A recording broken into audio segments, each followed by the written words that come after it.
The Australian War Memorial is located in our capital, Canberra. As well as being an excellent museum, it's a place of remembrance for all Australians who've died at war. I'm Peter Burness. I'm a historian at the Australian War Memorial in Canberra. The Australian War Memorial opened in 1941. It was at that time a memorial dedicated to those Australians who served and those who lost their lives in the First World War. The terrible irony of this, of course, was it opened during the Second World War.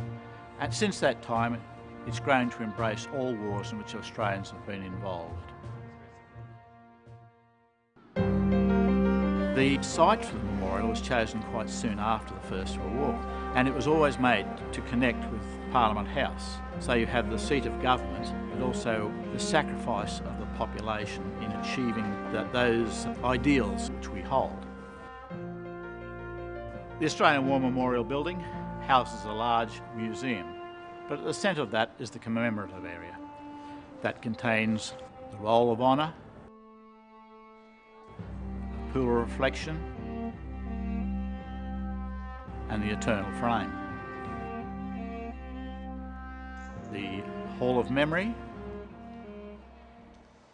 The Roll of Honour contains 102,000 names. These are the Australians who died in the wars in which we've been involved.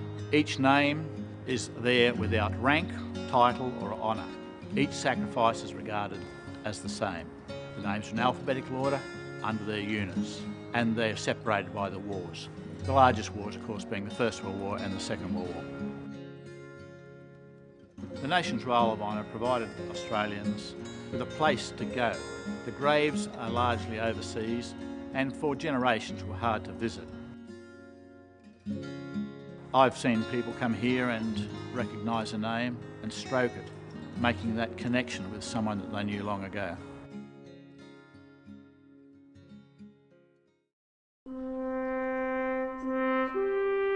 The unknown Australian soldier lies in the Hall of Memory and has since 1993. A body was recovered from a cemetery in France.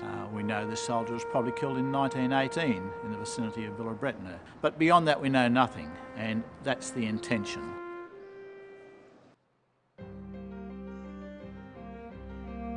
In the Hall of Memory, which was conceived before the First World War and modified later to include the Second World War, there are the stained glass windows showing the soldiers of the First World War, the soldiers, the nurses, and explaining some of the characteristics that made the Australians so famous.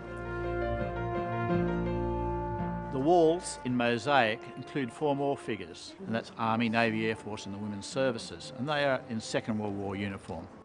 Around the walls are various symbols, the sun, symbols of the spirits going to heaven, recognising the fact that this is dedicated to those who died. The pool of reflection is the central feature in the commemorative area, and at the centre of that is the eternal flame, a very ancient symbol which has been incorporated in this building in quite recent times. Even today, though, Australians are serving overseas. They're dying in places like Afghanistan, and their names too go up on our Roll of Honour.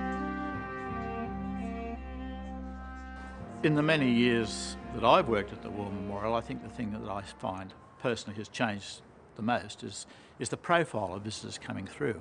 I well remember when we had First World War veterans visiting here, and large numbers of those from the Second World War.